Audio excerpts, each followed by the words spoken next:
All right. We're ready. I started the recording. Okay. Our meeting is now adjourned. We'll stand, face the flag that's in the corner right there. Session. Session. We're in session. We're in session. We I pledge allegiance to the flag of the United States of America and to the republic for which it stands, one nation, under God, indivisible, with liberty and justice for all. The Texas flag. Honor the Texas flag. I pledge allegiance to thee, Texas, one state, under God, one and indivisible. Let our records show that we have a quorum present. We have six members present. Our first action item is consent agenda. That's previous minutes from February 1st and March 2nd.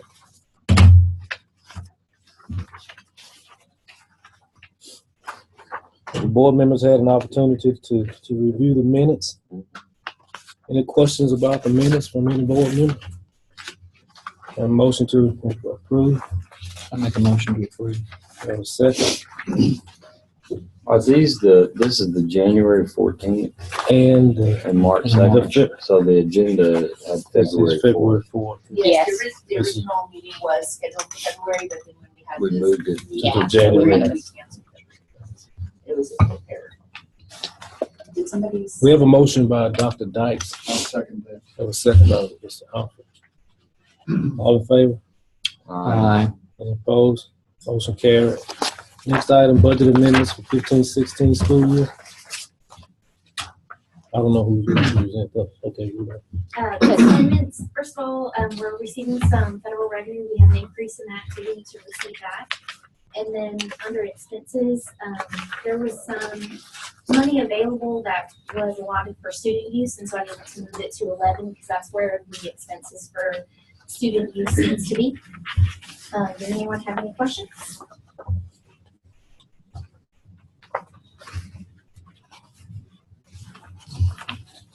No questions? Motion to accept. I move to accept money. I second. We have a motion and a second. We have a motion by Dr. Michael Liddell, a second by Dr. Dykes. Most, all in favor? Aye. Anybody opposed? Motion carried.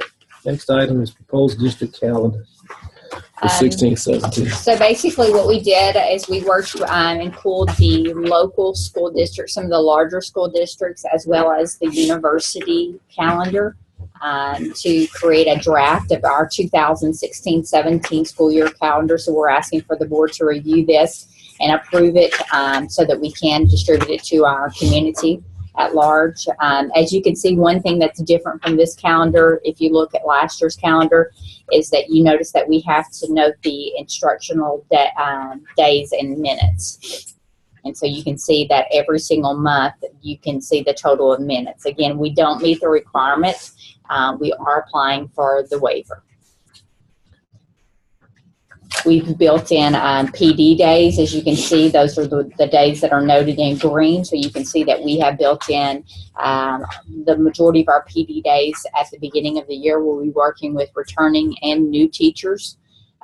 Also that we have identified some days throughout the year, working with our director of curriculum and coaches to identify key days in which they feel like would be a good time to pull together teachers throughout the year to focus on PD as well. And then we have student holidays throughout that as well. We did decide this year to put our bad weather days at the very end of the year. That would just allow us, in the event that we don't use them, to get out earlier.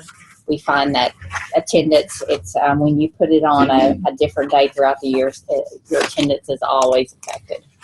We have to approve the calendar first, and then the waiver second. The waiver's already been, No, the waiver's already been, is it there? It's 7. 7, okay. So by basically adopting this calendar, You would then have to file the go waiver. into the waiver and say, based on the calendar we've adopted, we would like to file it. And if for some reason they don't approve the waiver, we just They've pretty much said that the waivers are Guaranteed. Guaranteed for 1 year. Guaranteed, If you're currently operating under the new requirement of minutes. Again, we do try to, in fact, this calendar is aligned with the university. That is the first calendar that we pull when we begin to develop our calendar. And then we oftentimes pull Palestine ISDs, Longview ISDs, and Tyler ISDs. So we try to closely align with theirs as well. Do you know if April 14th, the university are going to be in session? That's the Friday before Easter. Good Friday. This year we met, so I had school, but it looks like this is going to be a student Our holiday. attendance has been low on Good Fridays Yes. because a lot of students consider that to be a religious holiday. So Right. a lot of schools utilize that as a bad weather day in the event that if you have bad weather, then you can't ask the students to come, but otherwise they're off. TISD this year actually has it off as a holiday. So we kind of thought that So if we we align decided it to with them, adopt it. then parents aren't having to try to take kids to one school and they're off at the other school. I can tell you if the larger school district in the community is off, our attendance drops like 20%. Yep. Just the fact that the nature of one kid is likely off within that home, especially until we are K-12. No, I like it. Of course, you said align with the university calendar. We'll probably be in session. Yeah, we don't have the same flexibility. The leaving early is a presidential thing. Do you have a motion to accept the calendar? I'll move to motion, whatever it's called. Second. Excelsior. All right, so we would need to make sure that this calendar is posted on our website. Directors, you now have permission to distribute this to your parents and community. I know several parents have already been asking. I encourage you to place it at the front desk and also get it on your individual websites as well. You can work with Beck's team on that. Let's finish the motion. I'm sorry, I thought. We have a motion and a second. All in favor, please sign saying aye. Any opposed? Motion carried. Go ahead. All right, so again, I was just a step ahead of you, apologize. So if we could just get this posted out, it's real important because again, I know parents have been asking. I'll post it on the web this afternoon. Get the second on that. I got the second. Okay, I'll okay. put yes. Okay, item 6, 7 of the wait a minute, waiver. Proposed, we're on the proposed board calendar now. Yeah, This what is is- our school board calendar. Okay, So last year we went to meeting just 6 times a year. Right. Instead of meeting every month, we found that worked. One adjustment that we did make this year is we changed it, the months that we're meeting because we found that there were key months that we needed to meet for example, to approve audit, to approve the budget. We had to call a special meeting this year to approve the audit because we didn't have a meeting scheduled during that month. So we realigned so that now that we feel like these are the best months for us to have our meeting. So I'm asking for the board to approve these dates. Again, these dates will be posted on our website and communicated to our community at large, noting the days in which the board will meet. okay, so are we saying our next board meeting is July? Well, we currently have one scheduled Just for for June June. for this current school year. Because our school year kind of ends in June and then starts up again in July, so. Okay. So we have one scheduled for June, which would wrap up this year, but then starting in July would begin to. Each year about this time, we look at our next year's dates to get them posted on the website. Are y'all okay with this, board members? I'll move to Okay, accept it.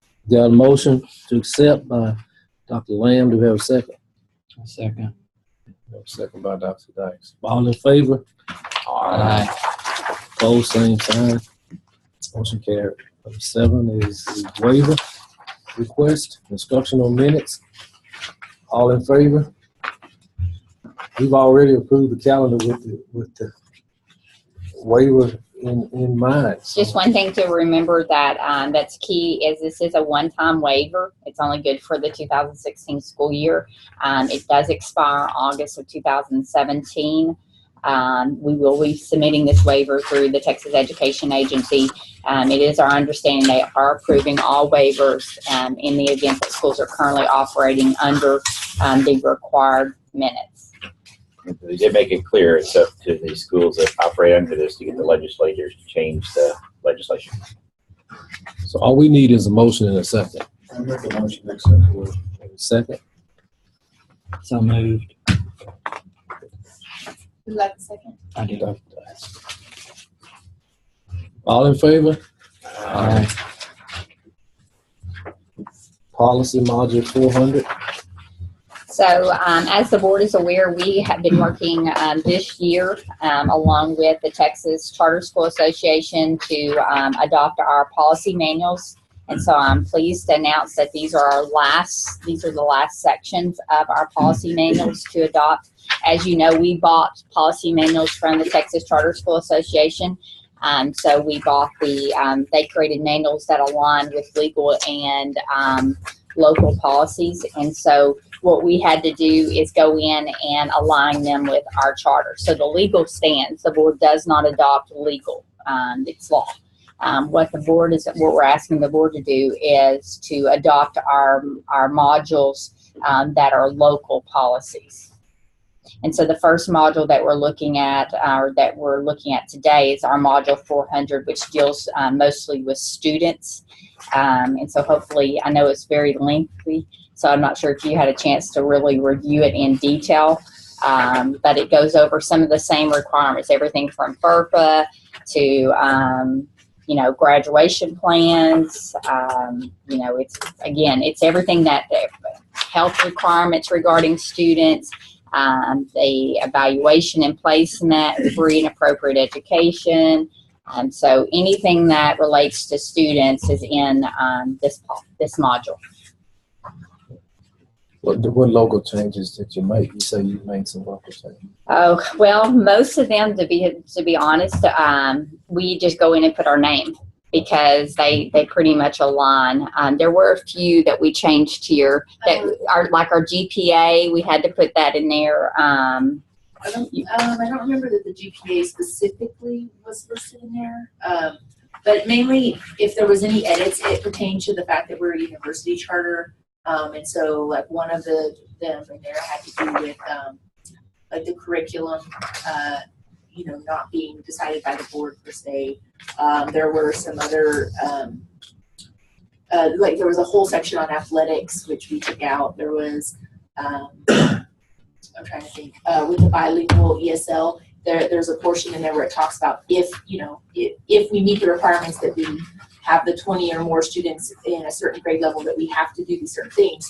Of course, we don't really have those kind of numbers, so it's in there saying we have to do that, but it doesn't really apply to us at this point. So there's just a lot of little pieces that I want to say there was some notation about DAP. What is it? The juvenile JJK. justice. Yeah. So some of those pieces were looked at, but for the most part, I mean, if it's CPS is noted in here. Section 504 is noted in here. Parent involvement components are noted in here. So, I mean, most of it is aligned closely with the legal. And then you just have to talk about, like under the parent component section, we had talked about how we provide, interact with parents and the different things that we do within our environment to support parent engagement. there was a lot of talk in that section that was included in the policy about like Head Start programs and all of those kind of programs that we don't run. So a lot of that was, obviously eliminated. Is it the same for items 9 and 10 also? Are you talking about the module 500 and module 600? Yes, ma'am. They're all the local modules. Legal modules. No, legal is legal. You don't have, the board doesn't approve legal. They're all the They local. closely aligned Yes, with the legal. yes. That's what I think the question is. And they're all closely aligned with our charter, Right. which is legal, I will notate that the 600 module, we pretty much eliminated a good portion of that because, and then we notated in there that because we're a university charter, all of the HR goes through our HR department. So we're already tied to their legal requirements through the UT system. So we made those notations in those sections, so we're not referencing like Chapter 21 contracts, we're not referencing TEA, we're referencing we are a university charter, therefore the university system takes care of all personnel items. So the 600 module is very minimal. It's everything from equal opportunity, drug-free workplace, hiring practices, backgrounds, from fingerprinting, compensation, trainings, requirement, and health benefits. It's all aligned with the human resource, which falls under, again, the university. I don't know. I'd like to kind of go one module at a time, just for Okay. the module 400 with students. You said That's the biggest one. the school board. I guess traditional school boards have say over curriculum. Is it charter schools or just our charter? University school? charter schools in the code says the university manages the curriculum.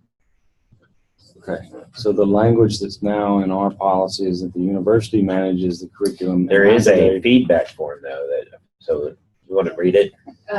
actually, I think that particular piece you're referencing is in the 500. Oh, is it the 500? Yeah, but it basically says what typically the wording is that you have to have an open forum at your board meeting before any curriculum initiative is changed, so that the public Knows about it. and the board knows about the curriculum initiative and what the cost is associated with it and why we're doing it and all of that. The original wording is basically, and then the school board approves. Our wording basically says when the university makes a decision to change the curriculum, it's presented for input and community feedback, but that ultimately the university approves it or decides on the curriculum. Well, I guess going back to then still module 400 with students. I guess curriculum wise, I guess we as a board we don't approve of that. Is this something that other charter schools have say over curriculum matters, or? Well, some do, but that it depends on what type of school you are. Yeah. The big things in the section E is all your business has to go through the university. Your HR goes through the university, and the university controls the curriculum. I guess I'm trying to define. And you have to be innovative. What does? I think in the student section, it really revolves more around graduation, like what's required to meet the TEKS. It basically talks about you're required to still meet the TEKS. You're required to meet certain graduation requirements for the endorsements and those things. It doesn't really talk so much about, I think, the adoption of the curriculum in that section as much as it does in 500, which is what he's going to do.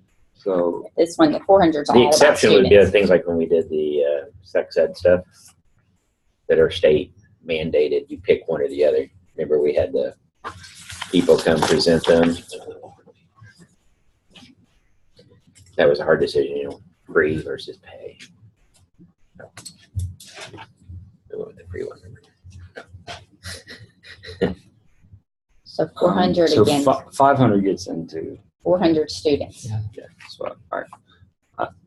I make a motion to approve 400. We have a motion. Do we have a second to approve 400? A second. We have a motion and a second. All in favor? Aye. Who was the second?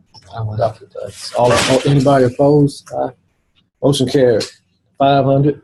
All right. So 500 deals a lot with Open Meetings Act. Okay. Talks about compliance, the meetings, the agenda, where they're going to be posted, minutes, things like that. Talks about electronic communication policies are in there, which again, we align with the legal and our university information, our policies.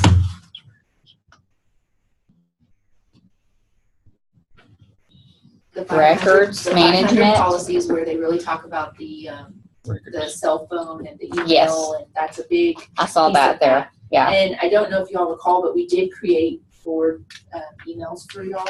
So versus your UT Tyler versus Mhm. personal. So I mean, I have tried to communicate through that several times, and people say they haven't checked that email. So if you really don't want to be subject to the Public Information Act, you really should be utilizing that email that we provided for y'all. So I will try to begin using that again. I would highly suggest that you use that, because otherwise, especially the parent board members, if there were a discussion that were taking place and it was on your personal. Jamie, you said that in 500 is where that it notes about the curriculum. Are you sure? I'm not. I thought this was more about the Open Meetings Acts and open records and electronic communication and. I thought it was under the section.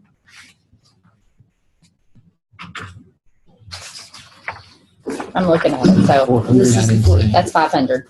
Maybe it was in the 400.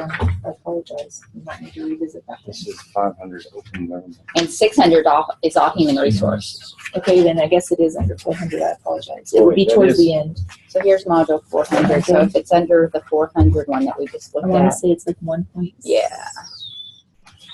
It's a short section and it's on a page by That's the itself. parent involvement one that we So talked about. That's for, so it's before that. More. It's like on a page kind of by itself.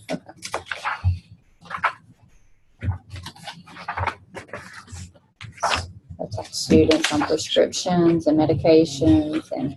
Why are you suggesting we have to revisit it? Quoted the wrong. Because I was thinking even the 500, but it, yeah, Evaluation, free, appropriate. yeah, it's going to be on the section by itself. This is all. It's going to be That's what, I thought that was in another right section. here. Okay, So so it is in the 400.70 is adoption of the major curriculum initiative. So before the adoption of a major curriculum initiative by the university, including the use of a curriculum management system, the board of directors of UTTIA shall, in accordance with the Texas Open Meetings Law, hold a meeting during which the members of the public and employees of the school shall be given an opportunity to comment on the proposed initiative, and information regarding the initiative is presented to the board of directors, including the cost of the curriculum initiative and any alternatives that were considered. Prior to the adoption of the curriculum initiative by the university, the executive director or executive director's designee shall provide teachers and employees of the school an opportunity to express opinions regarding the initiative. Any opinions received by the executive director or executive director's designee shall be provided to the university for the review and consideration. In our charter, it states that, again, that the curriculum is overseen by the university. Right. And adopted by the And the university. current curriculum we're using is the one in the charter. That's the, yeah, I mean, But when I think of curriculum, I think of TEKS. I mean, I mean, TEKS are the curriculum. Every school that is a public school has to follow the TEKS. So, I mean, But you can it's, say you have choice, but you really don't have choice. Now, a private school, Well, I think Brookfield, what I mean, happens, they though- have choice in their curriculum. They can decide what they want to teach. But as a This gets at the school district that's trying, am I going to adopt Houghton Mifflin? Am I going to adopt Merrill, Prentice Hall? Or, But that's That's a all. supplement But to the those are curriculum. that's That's not always the their curriculum. supplements, Oh, I see. and but that is well, not the curriculum. The no, I mean, curriculum are this. the if you standards talk are to- the standards. The curriculum is the actual course that is being taught. It's the overall, what happens from day one to day two, the whole course of your instruction is your curriculum. And so things that. But that goes back to the TEKS are your curriculum. It says in Well, third it's- grade, the student must be exposed to these standards or TEKS within that given year. Right, but the resources that teachers utilize and that districts adopt to help teach and instruct and provide sources So that's for the- supplemental resources. That's Well, not so- curriculum. I mean, but you could, Well, I guess you could say that they support the curriculum.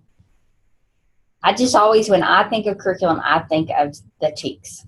I just cannot separate the two. I mean, that's really the, You Is it- to go in. there's a s- The text are what you teach in Texas, those are the guidelines, but your supporting material, whether it's the textbook that you use or whatever is. That's your what's adopted curriculum. by the board. but it's not adopted by the but board it's not here. adopted by our board here. Yeah, but- that's what, But it's standards-based curriculum. Right. We have a standards-based curriculum, meaning the standards provide us guidance and legal obligation to cover these standards. The curriculum is the course of action that people go through to actually teach those standards. And okay, so we can, so we have, that's you very have things detailed like, you in have our things, charter, like PBL, and Well, how we're gonna teach it, yeah, but project-based then, and problem-based. and so you get into also if it's going to have a technological type of element, do we is our curriculum going to have an iPad focus or a Chromebook focus, or what online module are we going to utilize to help provide instructional management for all of that is part of the curriculum, which So let me give you an example. Was it last year or the year before last? We found that OdysseyWare was not meeting our needs. And we came back and amended our charter with this board's blessing to make, to not do OdysseyWare as the primary supplement curriculum. So Right. there's a major change. I mean, we don't get into the teacher's classroom and look at each, I mean, we do look at each lesson, but we would never bring that kind of detail in here. Right. So if there's a major, so let's say we decided to not do Project Lead the Way, which is in our charter, we would have hearings about why we would do that. We'd have hearings, but it's not In the end, in subchapter E, it is up to the university to decide what to do. and the university is Well, in the charter, that technically lists me and Wes. so y'all have this. Okay. Not the board. That's not as board members. That's in the role of faculty advisor and curriculum designee.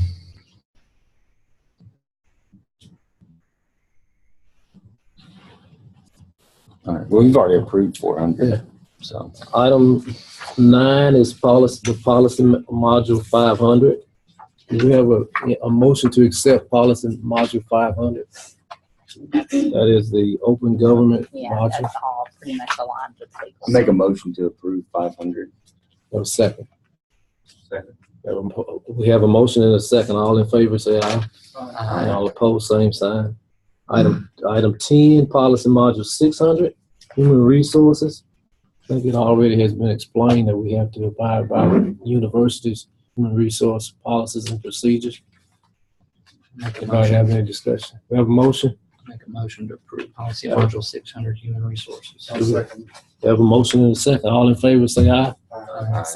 Opposed, same sign.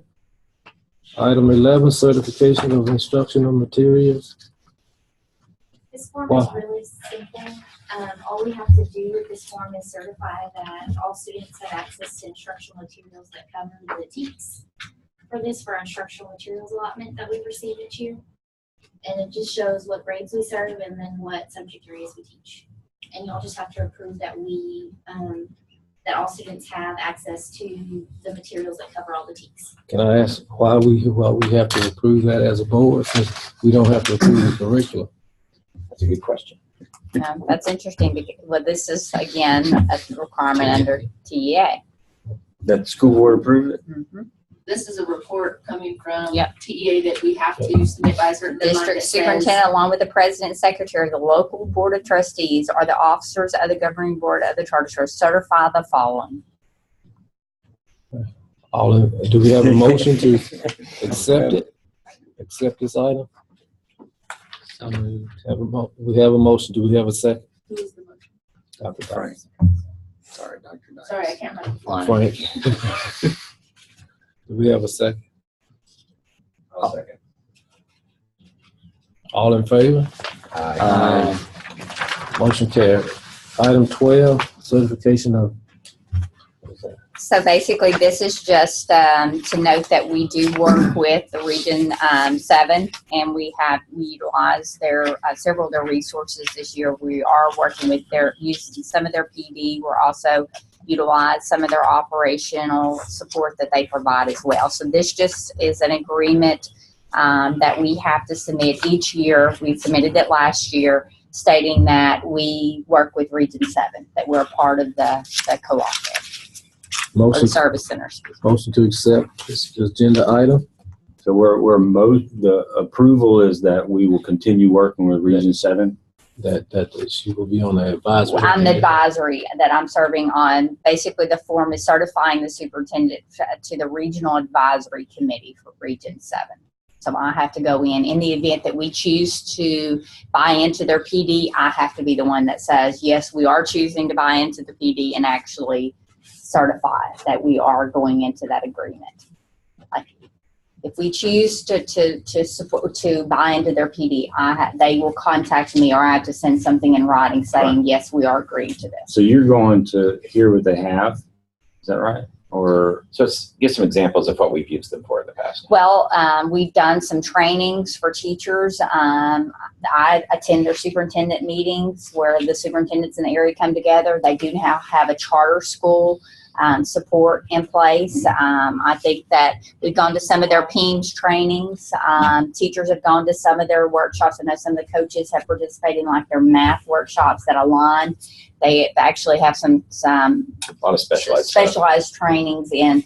Well, they bring in some specialized trainings in like TEKS, understanding the TEKS and breaking down the TEKS. Well, some of our coaches feel necessary to go and continue to explore that. I think I just they have a to lot be of good the stuff. I just have to be the one that certifies us to be able to participate, because every one of those things are separate within that service center. So if we buy into the It's a menu. PD, It's a yes. menu of services. If we buy into the PD, then we can buy into we don't have to. Right. But like, for example, we did not buy into the PD earlier. And last year we kept coming across great trainings that several of our teachers even asked about, the coaches asked about, the assistant soup asked about. And then we found that, it's probably in our best interest and a lot cheaper for our teachers to attend those trainings versus trying to send them. I Oh, will duh. say the exact wording says, by signing this form, the board certifies that as their superintendent, you have the designated authority to serve on the regional advisory committee to execute all documents related to the ESC on behalf of the school. Let me ask you this question. Since our university charter is a first time type of organization that may not necessarily need the kind of services that Region 7 provides, what if our university provided the same type of resources as a competitor for Region 7, and y'all bought into a consortium with us?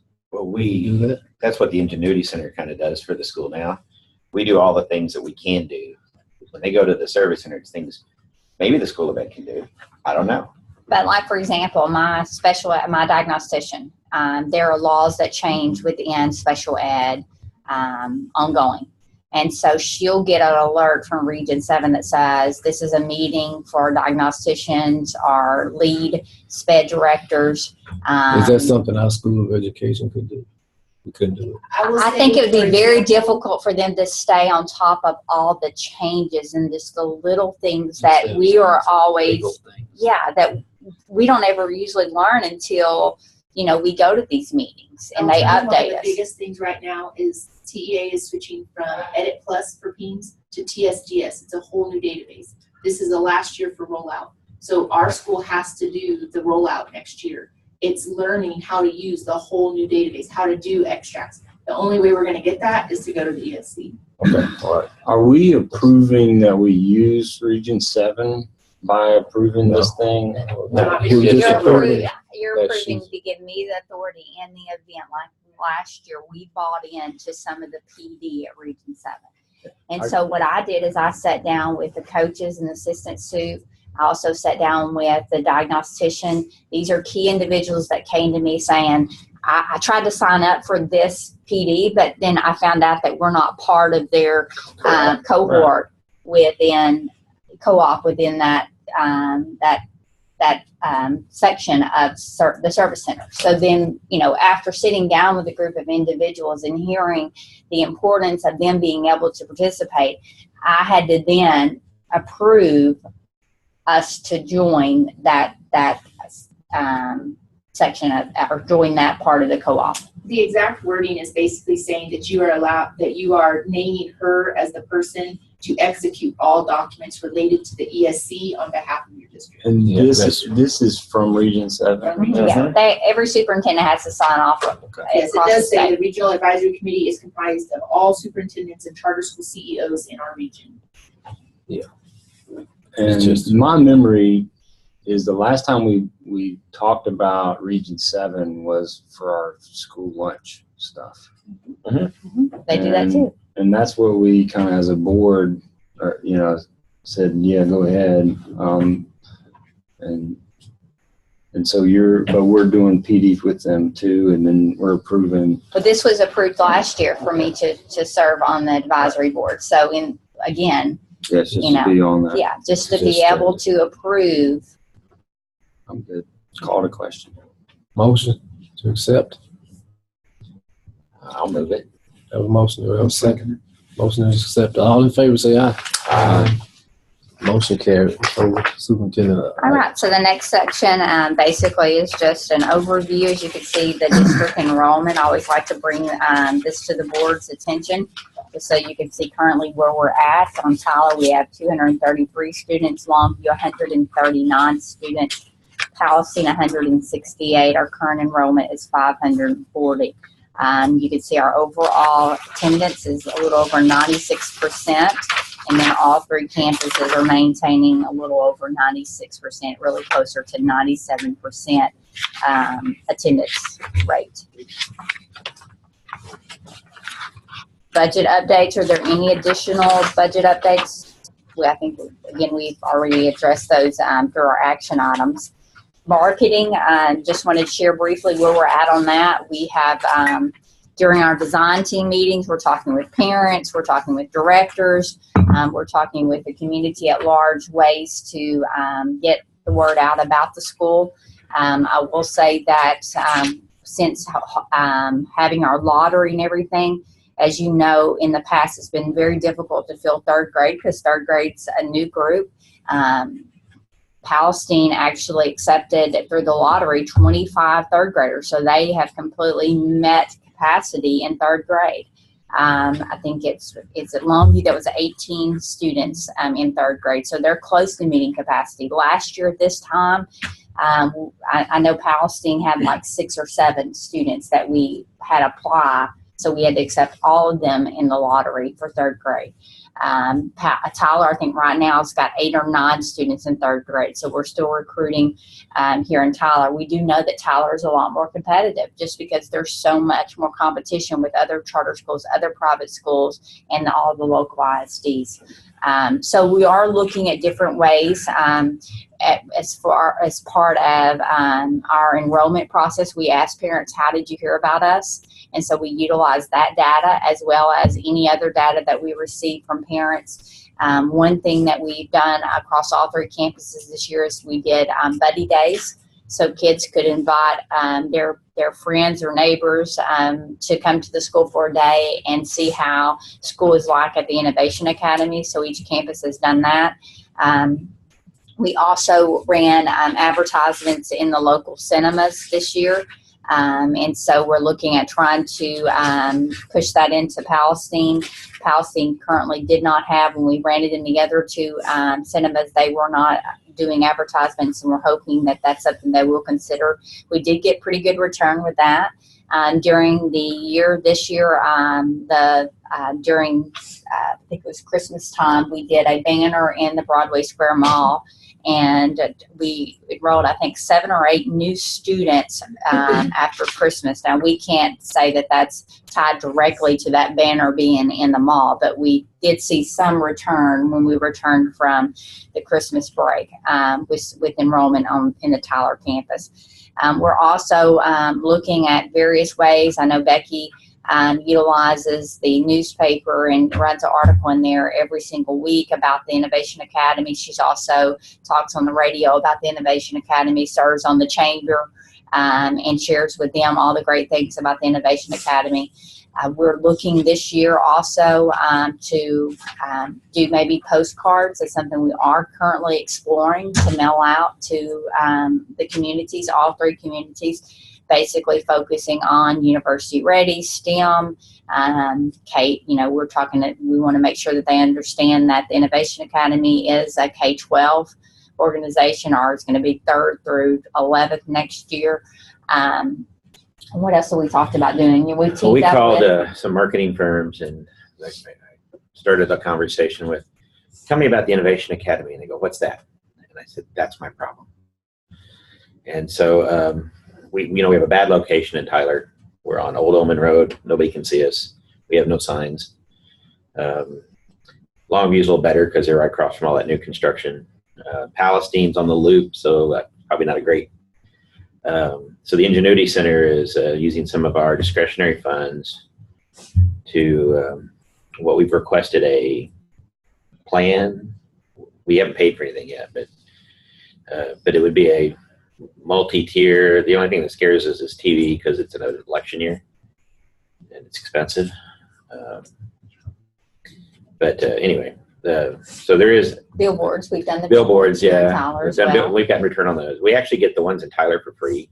They're on that rotation for the university, so we can get those for. We don't get to have them all the time. We can get into the rotation at no cost. But we've not done that in Longview and Palestine. So placement's an issue. But there's a L2, is that the term? L2 has good, they had the best reputation of all the groups and locally, and they're going to come back with a plan. And they said, like on the direct mail, you got to send it out 3 times once a month so people don't throw it away first. And that's the other problem. It's an election year, so people are getting lots of stuff in the mail. But we know this is our market, just like we shared with the marketer. This is our time. If we're going to recruit students, and so just sharing with her what we currently have done, and then allowing her to give us suggestions of what she recommends as well from a marketer's perspective was real helpful. And so they're going to again come back with a plan to show, okay, between the now and August 1st, this is some things that we can do in each community to support marketing your school. So we're interested to hear back from them, but we're always looking for different ways to share our story. We take opportunities throughout the year to be in the newspaper, to be on TV or on the news, not actually run a commercial or anything. We pretty much, we try to, the directors all are part of the chambers, and so they're there participating in that as well. Can you think of anything else you guys can say that you feel like it's gotten a good return from parent feedback, directors? Things that have worked. We do have the brochure that now that we pass out, and parents are taking those and giving those to their neighbors and things like that. So fix it. Yeah. When I speak to parents that have never heard of Innovation Academy, but one of the things that really seems to have an impact on them is the link to the university and the potential to get college credit, the dual enrollment thing. I agree, Most people 100%. don't know about that, and they're kind of shocked by it. I mean, 25%, is that what it was this year, 9th graders? 25% are enrolled in dual credit. Out of state. Oh, 33%. And that was with no prep for the entrance exam. This summer we will run you want to talk about what we're going to do to get them ready? Cost savings is huge for a parent, and that's something we continue during our parent meetings. We talk to parents about saying that it's a big selling it's point. huge. It is the selling point, in my opinion. I mean, in so many ways. You want to talk about the TSI stuff we're going to do? We're going to offer the TSI again after the STAR test, so it'll be the week of May 16th. We're going to offer it, we're going to require all of our current 8th graders and 9th graders that are not already eligible to take the reading and the writing, and everybody take the math more as a diagnostic to see where they stand. Anyone that does not meet the requirements for reading and writing we'll offer a boot camp in late July that our teachers are going to provide at each location, and then we'll offer the TSI again the first week in August. Our hope is to get as many 10th graders and upcoming 9th graders TSI ready by the fall so they can enroll in the fall for 10th grade dual credit classes and 10th grade dual credit classes. And one of the interesting things, and I can go through, I've said this before, the problem like you see what the school districts do with the AA degrees is they take all the poet courses. I know I offended somebody from TJC when I said this, but so they get a Associate of Arts, but if we're preparing STEM students, they come over here, they have the wrong chemistry, the wrong math, and they basically are starting over. Because they take the courses for majors, it always counts the other direction. So if they decide they don't want to do STEM, it doesn't hurt them.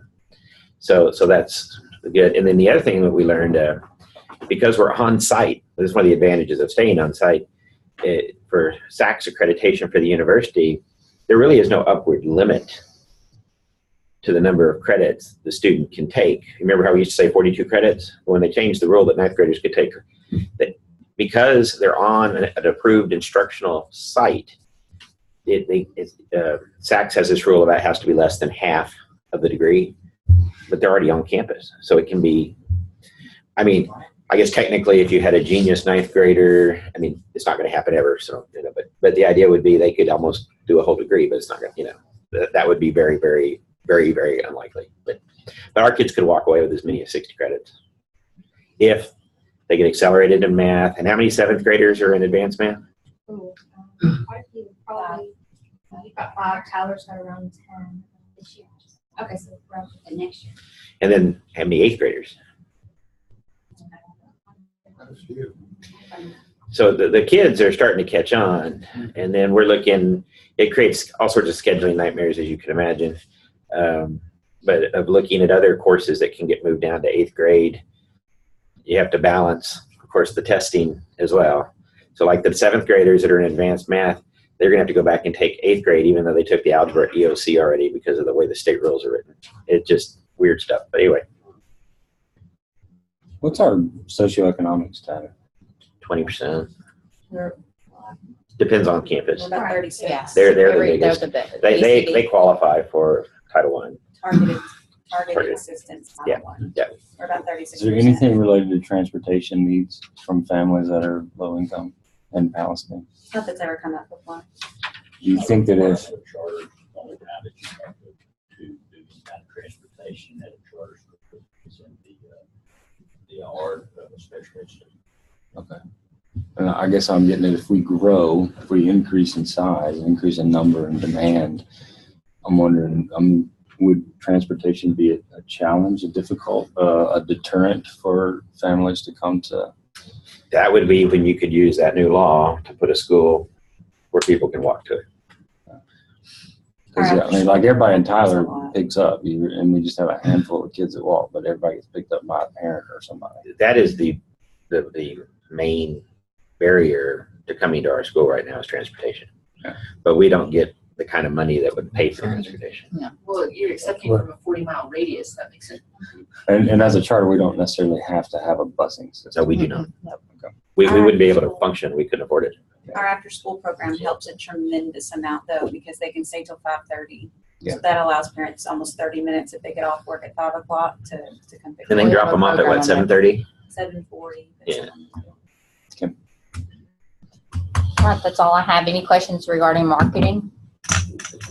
Again, we're open to any Yes, one suggestions or ideas. Oh, yes, you are. It's tiny.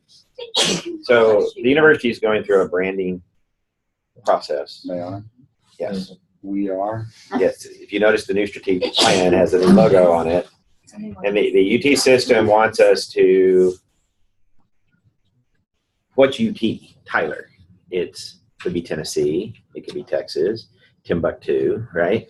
So the idea for all the system schools is to really, you're getting a University of Texas education. So Texas is what stands So out. Texas is big. I still told them that Tyler was too big, but but the idea here is it's also more academic looking, and each school will have a athletic brand, So the eagle. which is or the eagle now, and it still says UT Tyler under it. You see just the head. It's not the full thing we used to have. So anyway, just be aware that you're going to start seeing this come out, and so all official university logos, as John and I have learned the hard way on many occasions, will have this with like Innovation Academy underneath it, but that's starting to look like what you see in private schools and things like that. So just wanted you to be aware that this is taking place. It's Has it been Pass it decided? around. I think it's pending Regent's approval. But I wonder if UT Austin is okay with that. they got the same message. Any, They'll tell you our letters are thinner than theirs. Letters, They are. that's, Oh, we also learned through this process that the official UT Tyler colors are not the bright orange we use. They actually are the burnt orange. What? Yes. No. Call Beverly. Ask her. Beverly went this whole orange color I- code. We had a But special if you go number. look now, the new form is if you look at what's been assigned to us by the state, it's not the exact color of burnt orange, but it is burnt orange. Joy. So one last question back on the budget. So we don't project any problem with the annual budget with the expenses versus revenue? No. Everything's good. everything's good. We're gonna make it. Well, what happened with since you brought up the budget, what happened with the instruction We were over $100,000 higher than what we budgeted. Did we hire somebody else? On the budget? You know what he's talking about? The budget, we were over $100,000 over on our initial original budget. Was it? I'm not, are you talking about from what's showing here? I was just wondering May if we just hired be that we have hired some additional people. No, we have not made any hires. I mean, is it thing, we're, We had to move some money for some contracted workers for sped Oh, into instruction. That might be what the changes that you're talking about. the AI and the BI. and- yeah. So as we get students and their need of support, we contract that out. Oh, okay. So we did get a couple new students that we currently did not have support in place to provide them the support that was required and noted in the art. So we then worked with a co-op or Region 7 or an individual person is what we found to be more successful with in providing that support. And That's I all- just that's assumed all. that maintenance bill was the building, the payment on the building. The You couldn't go maintenance into debt bill, service. the payment on the It's over a building. million, half a million. Mark, I was gonna ask Mark, but I don't know if there's an idea. I will note that the new vice president for business affairs has changed our rent schedule. And it's $250,000 $250,000. plus the utilities. and that's where it's going under maintenance. Oh, that's where. Sorry? Board administrator, no. Oh, no utilities. That's huge. If you sat in other meetings like this. We were running about 600,000. You put in maintenance.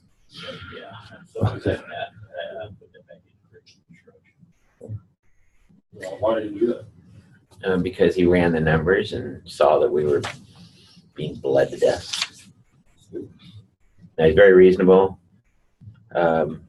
They also recognize if we're going to grow. So if we had 2 sets of students on each campus, using what UT Austin's charter did, 10 years we'd have enough money to build a $6 million building Basically, they were looking at that. on each site. They were paying off everything in about 5 years, and they realized that that was unrealistic, so they did kind of put us on for a 20-year. Yeah. And everyone's aware that the church, as far as I know, we should be able to take possession in May. One we went through before?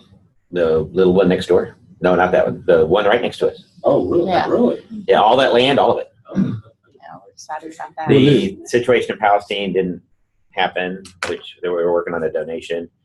Doesn't mean it won't still happen, but Will it be an Innovation Academy asset or will it be an asset? The road's what? everything's a UT asset. It's still But we a get to use it. asset.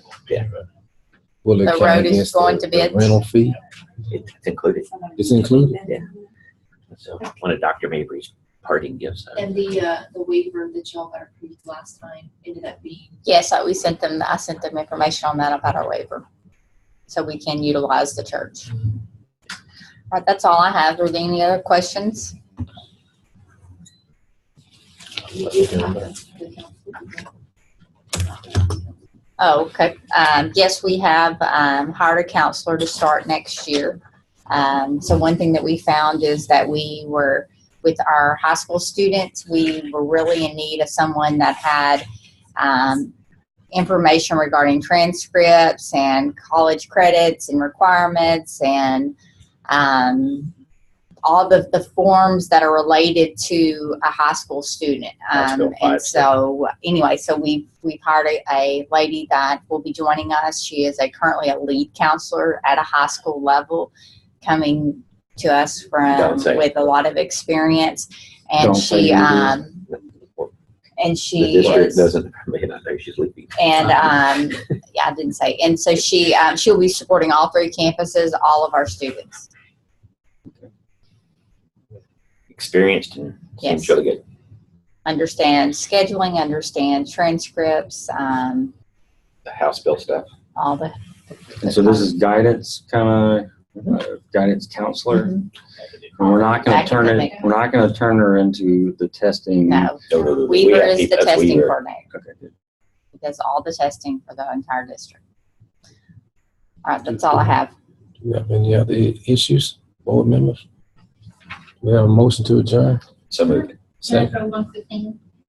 You all mentioned that our HR department really takes over the HR responsibilities. And I'm glad to report the Texas Workforce Commission did an audit of our HR department. They do that every 5 years.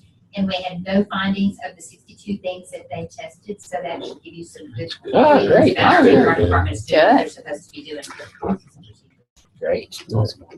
We don't- Adjourn.